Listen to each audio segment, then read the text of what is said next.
वरून ईश्वरपूर शहरामध्ये पुण्यश्लोक राजमाता लोकमाता अहिल्यादेवी होळकर यांचा पूर्णाकृती पुतळा व्हावा आणि या ईश्वरपूर नगरीमध्येच अहिल्यादेवी होळकर यांचं अत्यंत दर्जेदार असं स्मारक व्हावं. अहिल्यादेवी होळकर पुतळा स्मारक आणि समितीच्या अध्यक्षपदी या शहरातील महिला भगिनीचीच निवड व्हावी आणि या स्मारक समितीमध्ये जे सदस्य म्हणून काम करणार आहेत त्या सदस्य सुद्धा आपल्या या ईश्वरपूर नगरीतील असावेत. त्यामध्ये त्यांची जात धर्म पक्ष संघटना न बघता सामाजिक शैक्षणिक राजकीय क्षेत्रामध्ये उल्लेखनीय काम करणाऱ्या शहरातील नागरिकांची या समितीमध्ये निवड व्हावी आणि या तिन्ही मागण्या उरुल ईश्वरपूर नगर परिषदेच्या सर्वसाधारण सभेमध्ये विषय पत्रिकेवर मंजुरीसाठी हे विषय घेण्यात यावेत. या मागणीसाठी आज आपण प्रजासत्ताक दिना दिवशी मान्य तहसीलदार कचेरी समोर धरणे आंदोलनासाठी बसलेलो आहे.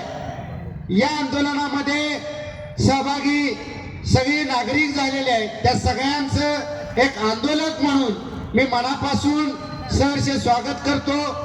यामध्ये मान्य उद्धव बाळासाहेब ठाकरे गटाच्या शिवसेनेच्या जिल्ह्याच्या अध्यक्षा मान्य योजनाताई पाटील, त्याचबरोबर आपल्या उरुल ईश्वरपूर नगरपालिकेच्या अत्यंत धडाडीच्या कर्तबगार अशा नगरसेविका मान्य ॲडव्होकेट कोमलताई बनसोडे, माननीय एकनाथ शिंदे गटाच्या शिवसेनेच्या जिल्ह्याच्या उपप्रमुख मान्य वर्षाताई निकम, स्वाभिमानी शेतकरी संघटनेचे अत्यंत धडाडीचे कार्यकर्ते, तालुक्याचे नेते मान्य भागवत जाधव, संत रोहिदास चर्मकार विकास संघटनेच्या संस्थापक अध्यक्षा सामाजिक कार्यकर्त्या मान्य श्रद्धाताई शिंदे, माननीय एकनाथ शिंदे साहेबांच्या गटाचे वाहतूक सेनेचे जिल्ह्याचे प्रमुख माननीय घनश्याम जाधव, राष्ट्रीय काँग्रेसचे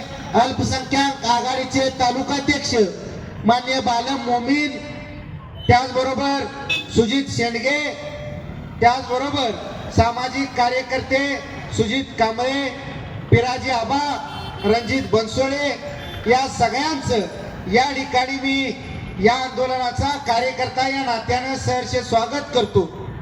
या आंदोलनाला सकाळी शिक्षक नेते या शहराचे सुपुत्र माजी आमदार भगवानराव साळुंखे साहेब, त्याचबरोबर शिवसेना एकनाथ शिंदे गटाचे जिल्ह्याचे प्रमुख उरुल ईश्वरपूर नगरपालिकेचे गटनेते मान्य आनंदराव पवार बापू, या मान्यवरांनी भेटून पाठिंबा दिला. खर तर या उरुल ईश्वरपूर शहराला अत्यंत मोठा असा वारसा लाभलेला आहे.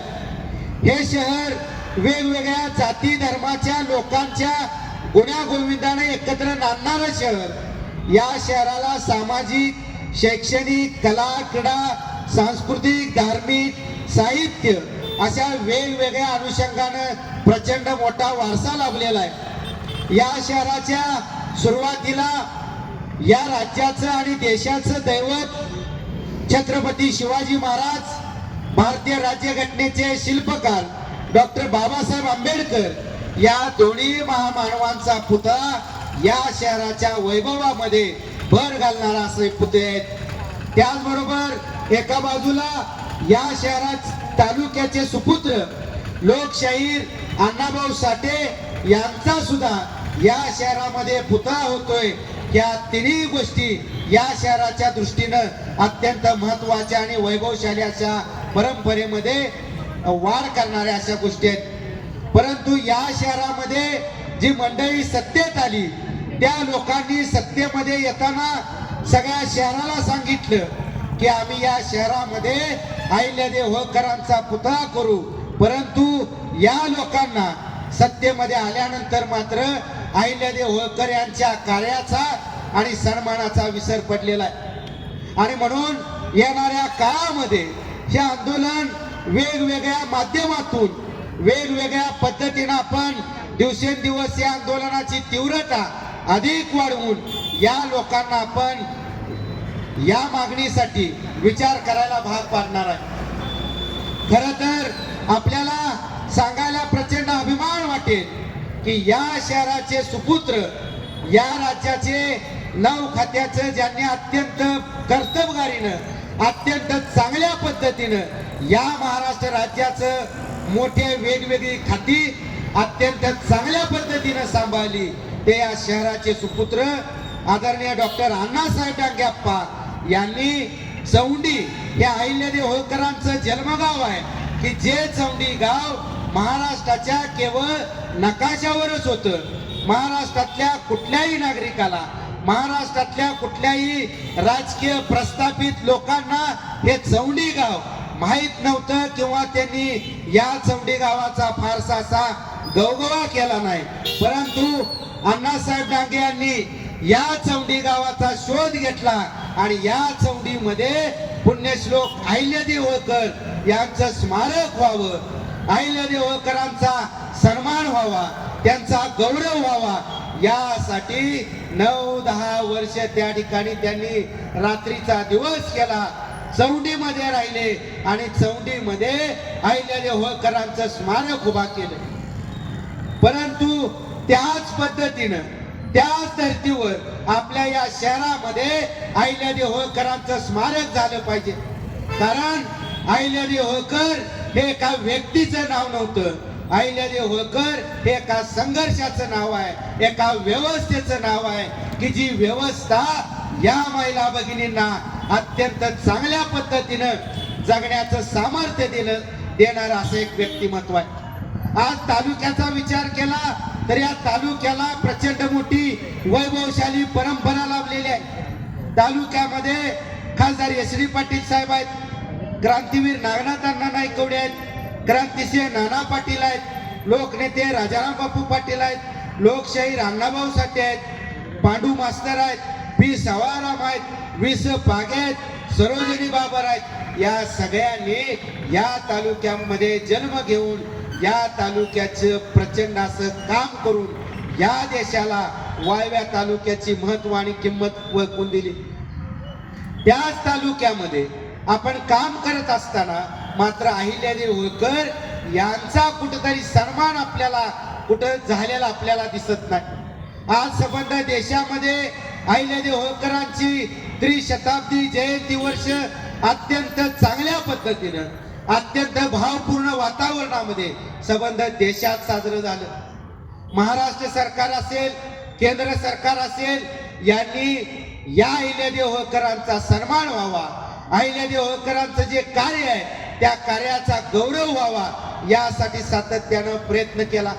वेगवेगळे उपक्रम राबवले, वेगवेगळ्या माध्यमातून अहिल्यादेवी होळकर यांचा सन्मान करण्याची भूमिका या केंद्र सरकार आणि राज्य सरकारनं आपल्याला घेतलेली बघायला मिळते.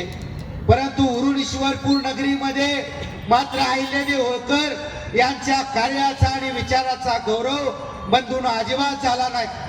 अहिल्यादेवी होळकरांचं नाव राजकारण आलं, निवडणुका आल्या की मात्र अहिल्यादेवी होळकरांचं नाव ही मंडळी घेतात. राजकारणामध्ये सिंहासनावर बसायला पुरतं, आपल्या गादीवर बसण्यापुरतं, आपल्या पक्षाचा आणि आपल्या कामाचा विचार कुठेतरी सत्तेत यावा, यासाठीच आपण महापुरुषांची नावं या नगरपालिकेने आतापर्यंत घेतली.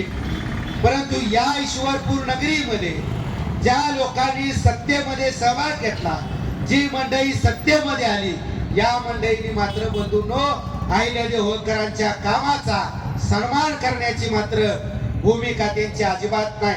आणि म्हणून या शहरातल्या वेगवेगळ्या विचाराच्या लोकांना आम्ही एकत्र केलं.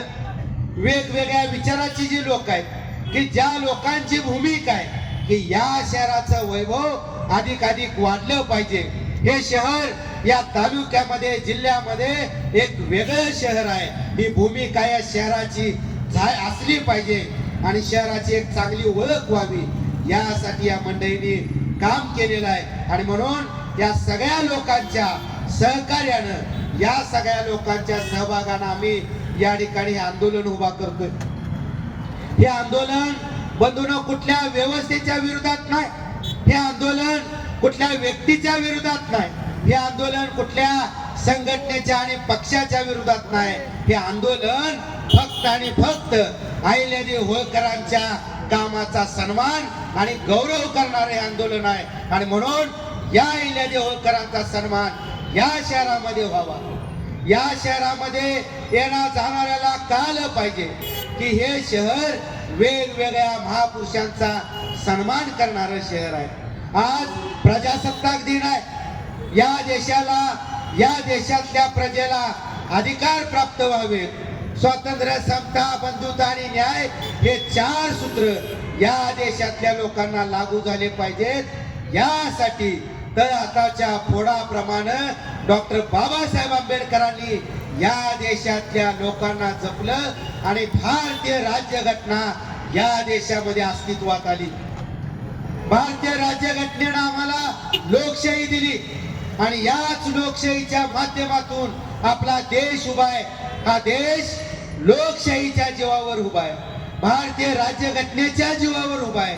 डॉक्टर बाबासाहेब आंबेडकर आम्हाला सांगतात की हा देश कुठल्या भाषेवर नाही, हा देश कुठल्या धर्माचा नाही, हा देश